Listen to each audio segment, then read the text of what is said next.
بسم الله الرحمن الرحيم. الحمد لله رب العالمين، والصلاة والسلام على أشرف الأنبياء والمرسلين نبينا محمد وعلى آله وصحبه أجمعين، أما بعد. السلام عليكم ورحمة الله وبركاته. معزز ناظرین، سلسلہ فتاوی اسلامیہ کا 34واں درس آپ سماعت فرمانے جا رہے ہیں، اور اس درس میں جو سوال پیش کیا گیا اس کا تعلق مقام جنت سے ہے، اور یہ سوال شیخ ابن عثیمین رحمۃ اللہ علیہ کی خدمت میں پیش کیا گیا۔ سوال کچھ اس طرح سے ہے کہ جب جنت کی چوڑائی آسمانوں اور زمین کے برابر ہے تو سوال یہ ہے کہ پھر وہ اس کائنات میں کہاں ہے جسے آسمانوں اور زمین نے بھر رکھا ہے؟ شیخ رحمۃ اللہ علیہ نے جواب دیتے ہوئے فرمایا کہ اس سوال کے جواب سے قبل یہاں ایک بات کا سمجھنا ضروری ہے۔ شیخ نے فرمایا کہ جواب سے قبل ایک بات کا سمجھنا ضروری ہے کہ جو کچھ کتاب اللہ میں مذکور ہے یا جو کچھ رسول اللہ صلی اللہ علیہ وسلم کی صحیح سنت سے ثابت ہے وہ حق ہے، اور یہ ممکن نہیں کہ وہ امر واقع کے خلاف ہو۔ امر واقع و محسوس بھی حق ہے، اس کا بھی انکار ممکن نہیں، اور جو چیز کتاب و سنت سے ثابت ہو وہ بھی حق ہے، اس کا انکار بھی ممکن نہیں، اور دونوں حق باتوں میں اس طرح کا تعارض بھی نہیں ہو سکتا کہ اسے دور ہی نہ کیا جا سکے۔ چنانچہ قرآن کریم سے ثابت ہے کہ جنت آسمان و زمین کی طرح ہے، وَعَرْضُهَا السَّمَاوَاتُ وَالْأَرْضُ، آسمان و زمین کی طرح، اور دوسری آیت میں ہے کہ اس کا عرض آسمانوں اور زمینوں کے برابر ہے۔ لا ریب، یہ ارشاد اللہ تبارک تعالیٰ کا ہے۔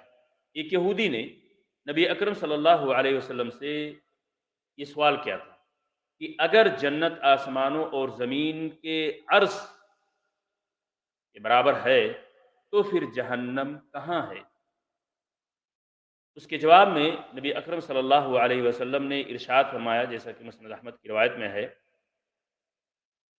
اذا جاء اللیل فأین یکون النہار، جب رات آتی ہے تو پھر دن کہاں ہوتا ہے؟ شیخ رحمۃ اللہ علیہ نے آگے فرمایا، پھر سائل کی یہ بات بھی صحیح نہیں ہے کہ اس کائنات میں صرف آسمان اور زمین ہی ہے۔ اس کائنات میں آسمان و زمین بھی ہے، کرسی و عرش بھی۔ نبی اکرم صلی اللہ علیہ وسلم نماز میں رکوع سے سر اٹھانے کے بعد یہ دعا بھی پڑھا کرتے تھے، ملء السماوات وملء الارض وملء ما شئت من شیء بعد، یہ صحیح مسلم کی روایت ہے۔ تو ان تمام چیزوں کا تذکرہ ملتا ہے حدیث کے اندر۔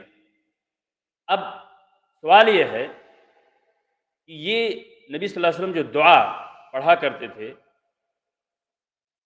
اس کا مطلب کیا ہے؟ تو اس کا مطلب یہ ہے کہ اے اللہ، تیری تعریف آسمانوں کے بقدر، زمینوں کے بقدر، اور اس کے بعد ہر اس چیز کے بقدر ہے جو تو چاہے۔ آسمانوں اور زمین کے علاوہ بھی عالم ہے جسے اللہ کے سوا کوئی نہیں جانتا، ہم صرف اسی قدر جانتے ہیں جو اللہ تبارک تعالیٰ نے ہمیں سکھا دیا ہے، بتا دیا ہے۔ مثلا عرش، کرسی، اور پھر عرش الہی تو تمام مخلوقات سے اوپر ہے، سب سے اعلیٰ شے ہے کہ اللہ سبحانہ و تعالیٰ اس پر مستوی ہے، جس طرح کی اس کے جلال و عظمت کے لائق ہے۔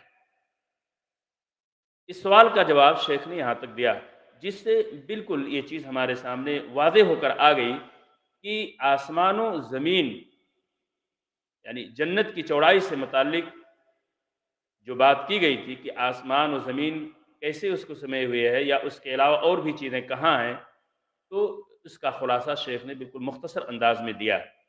اللہ تبارک تعالیٰ سے دعا ہے کہ اللہ تعالیٰ ہم سب کو شریعت کے سمجھنے کے ساتھ ساتھ اس پہ عمل کرنے کی توفیق عطا فرمائے۔ آمین۔ السلام علیکم۔